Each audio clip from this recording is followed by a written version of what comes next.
Hey everybody, welcome back to Coffee Sometimes Tea with Jen. Marcelo. So we're going to continue on our advanced modules for credit leveraging. All right, so basically in this one we're going to be covering tax implications of credit leveraging, and we kind of already started it. So what I did was I copied it and just put it in the box here, but I'm not actually going to hit the button because I got what I wanted when I asked for it to expand. So basically, we wanted to simplify complex financial concepts related to using borrowed money, your credit, to enhance potential returns on investment. And here's a breakdown of that. So let's go and expand on each section. Credit leverage explained. What is it?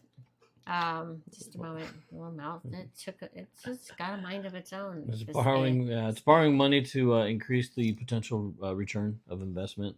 Essentially, you're using less of your own money and more someone else's or the lenders to invest.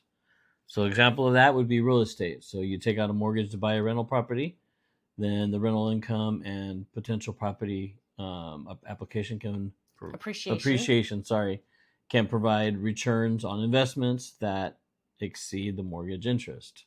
So this is the stock market. So I'm not going to touch too much on that because so stock market. We're not stockbrokers. We're not stockbrokers, but you can use a margin account to buy stocks. This is using a margin account, buying stock, but you got to be very careful. And this basically means you're borrowing money from a brokerage to purchase more stock than you would have been able to on your own using your own funds. And we can expand on this topic for you. We do have a little mini overview of what this is all about. We left it out of this course because we really just want to focus in on credit, personal credit, expanding on that financing, like mortgages, loans, things like that, and business. And then what are the tax benefits of this? So the interest deductibility, which is the main tax benefit, and the ability to deduct interest payments on loans used for investment purposes, which can lower the overall taxable income. So an example of that is investment property mortgage, right? Right. So the interest paid on the mortgage for rental property can often be deducted against rental income, reducing your taxable income. Business loans. And your business loan interest on a loan taken out for business purpose, including buying equipment, financing operations, can also be deducted. Student loans, while not directly related to investment leverage, interest paid on the student loans can be deductible, showcasing how the tax code encourages borrowing for investment in education. I'm going to stop right here and say I don't agree with it. No, neither do I. I do not agree with it. Nope. I did use student loans. Thankfully, I was able to get it all cleared up, but it took a really long time. And I don't ever remember getting any tax deductions for it. I am not a tax advisor. I am not a CPA. So I would highly advise when it comes to taxes and tax questions, see an expert. You can go see your H&R Blocks. You can go find a CPA. We do have people in our community that we have accountants, bookkeepers that might be able to better help you if you're already in our school group watching this. If not, join us. Come to one of our live nights. We're going to have some of our ambassadors that are leading experts in these kinds of being able to answer these kinds of questions. So make sure you join us if you're not already here watching these modules with us. So tax considerations, know the rules and limitations. The tax code specifies what types of interest are deductible, how much can you deduct, and what are the circumstances. An example, investment interest expense deduction limits. The amount of investment interest expense you can deduct is generally limited to the net investment income for the year.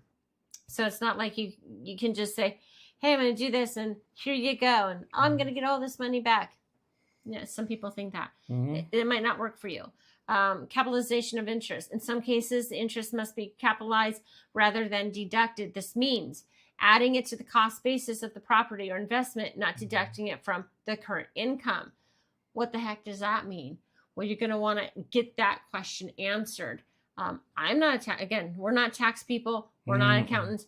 We go have people do that for us, because even us, we don't know. Right. We're touching on this because this is important to know, and also important to go see somebody that can really answer those questions. And again, we have people in the community that will be more than happy to answer those questions for you and guide you in the right direction. Okay, so passive activity loss rules. Well, do you know what that is? No idea. Okay, well, it's saying if your investment is considered a passive activity, there may be limits on how much of the loss, including interest expense, you can deduct annually. Again, when you go do your taxes personally, you have deductions, right? Mm-hmm. Well, in business, you can have deductions.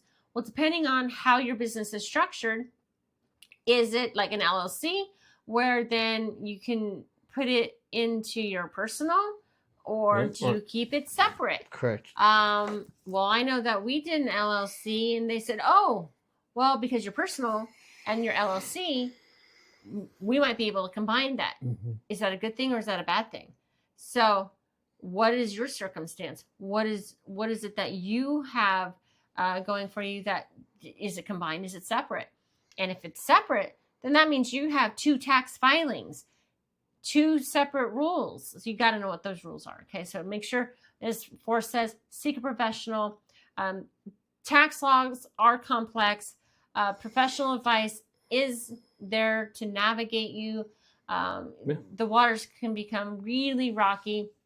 Muddy. And for some people that don't like the 3-letter IRS, some people try to avoid it at all costs.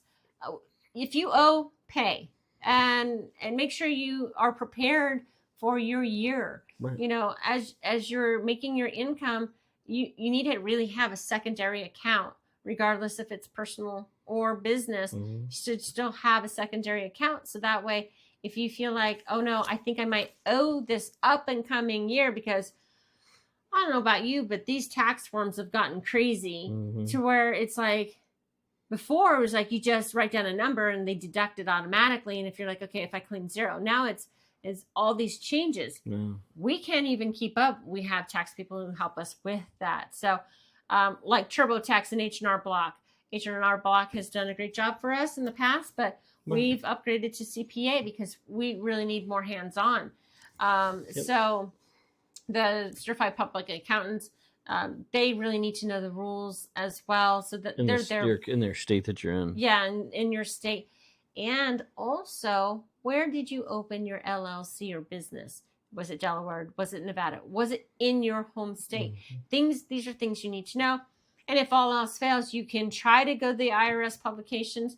But again, if you don't know how to navigate their waters, that's a whole nother conversation. So keep it simple.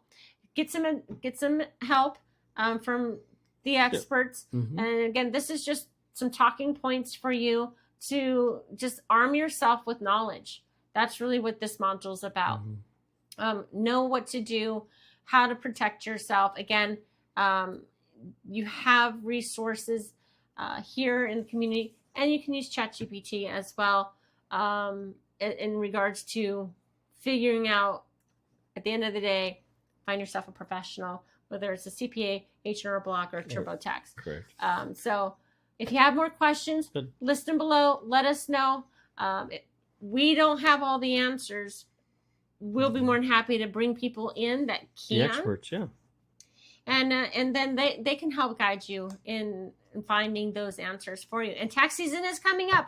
And depending on when you're watching this, it may have already passed, but it's right around the corner sometime during the year. All right. So cheers to you. We hope to see you in the next module. And thank you for joining us here at Coffee Sometimes. Tea. Thanks, guys.